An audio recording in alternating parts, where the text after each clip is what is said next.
Will 2023 be the year for smartphones? Well, I do not underestimate brands when it comes to their flagship devices. We have seen some notable launches from iQOO, which launched the iQOO 11 5G in India. Infinix, a brand known for their budget smartphones, have also launched a flagship smartphone and it is available for sale in India. But what happens to smartphone under the rupees 15,000 bracket? Well, that's what I'm discussing in today's video. You're watching Fiiber. I'm Abhik. Let's get started.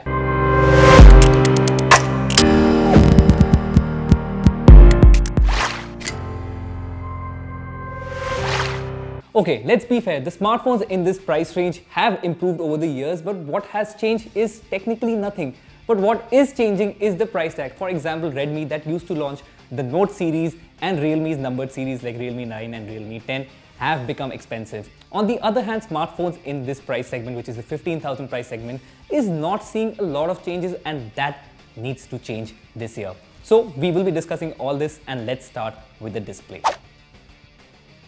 Now, in the last few months, brands have started prioritizing refresh rate over the panel. What I mean is that you will see sometimes brand flaunting 120 Hz refresh rate on smartphones in the 15,000 price bracket. Sometimes they are flaunting 90 Hz refresh rate. But what is not changing is the panel. Now, most of the times brands are using LCD panels, and it is fairly established that AMOLED panels offer better colors. Now, I don't want to get into too much technicalities, but what is simply can be understood is that smartphones with AMOLED panels do offer better viewing experience, and also you have to think about it is that display is where all the action is happening. You use the display to watch content, you use display to read news, you use display to even take photos. So if the display is not on par, then it is practically worthless, and brands need to change that soon. Moving to the second point, it is the cameras. Now you will remember until a few years ago, smartphone brands used to have 4 cameras on the back.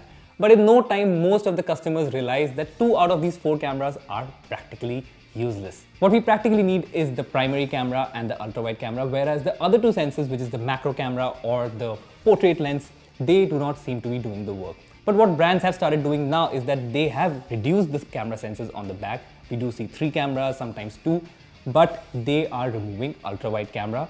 Reason? I don't know. So that again needs to be changing, because see, ultra-wide cameras do have a lot of use cases, whereas macro cameras and portrait cameras on budget smartphones are not working very well. So if you are buying a smartphone in this price range, if you have an ultra-wide camera and a primary camera on the back, you are good to go, and smartphone brands need to change this ASAP again. Moving to the third point, which is the battery. Now, I need to commend Android smartphone makers, especially the Chinese smartphone makers. They've been doing some really good job with the battery capacity and the charging tech. See, be it budget or mid-budget or premium smartphones, most of the smartphones are now coming with a 5000 mAh battery unit. In some cases, we are seeing a 4500 mAh battery unit, which is again fine. But when it comes to the charging tech, there is a vast differentiation. See, with smartphones under 15,000, sometimes smartphone brands are using 10 watt fast charging, sometimes they're using 18 watt fast charging. In some cases, we're seeing 22 watt fast charging. Whereas 33 watt fast charging is the way to go forward. And you know, some brands like Realme, Redmi are already adding 33 watt fast charging tech to their smartphones, which charges the 5000 mAh battery in and around an hour, which I'm totally fine with, and that's how it should be. See, it is 2023 and brands should be adding decently fast charging to their smartphones. Otherwise, the whole smartphone will take forever to charge, and it will just make your experience worse, and this again needs to be changing. Now that I've spoken about the hardware, let's move to the software side. Now see, many customers and including reviewers have criticized brands for adding bloatware to their smartphones. Now, bloatware are basically unnecessary apps that just clutter the entire user experience. Sometimes they can be deleted, sometimes they cannot be removed. But the overall UI still remains very cluttered. See, look at this example. I have a budget smartphone here and I have an iPhone here. Now, obviously, it's not a very fair comparison, but I'm just talking about the UI, so just bear with me. Look at the camera UI. Here, the budget smartphone has these options, iPhone has these options on the camera app, which is fine.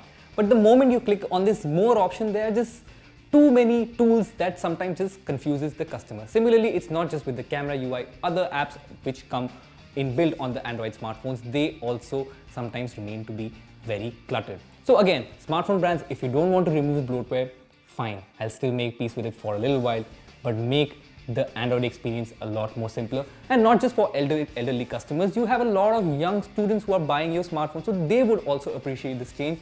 as we are going forward in 2023.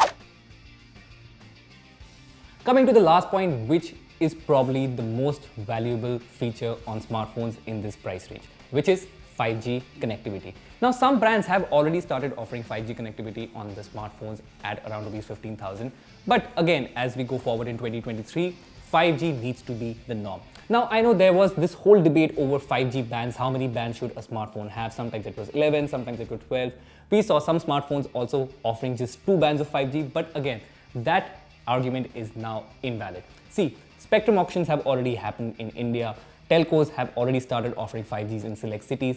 So we all have an idea what 5G bands we need on a smartphone to run. Now, obviously, the experience on a 5G smartphone, which is a budget smartphone, will not be as good as the premium smartphones because bands will be more on the latter. But if you just can experience 5G on your budget device, I'm pretty sure a lot of users will enjoy the experience and they will be happy to just experience fast internet connectivity on their device. So now that I've spoken about display, battery, camera, UI and 5G, you tell me, what do you think should make it to the list? What do you want to see on a smartphone which is at around rupees 15,000 and below? If there's any suggestion you have for smartphone brands, do put it in the comments. If you have any suggestion for me, you can also put that in the comments. I'm Abhik, you're watching, and remember, it's Fiiber with double I. I will see you very soon.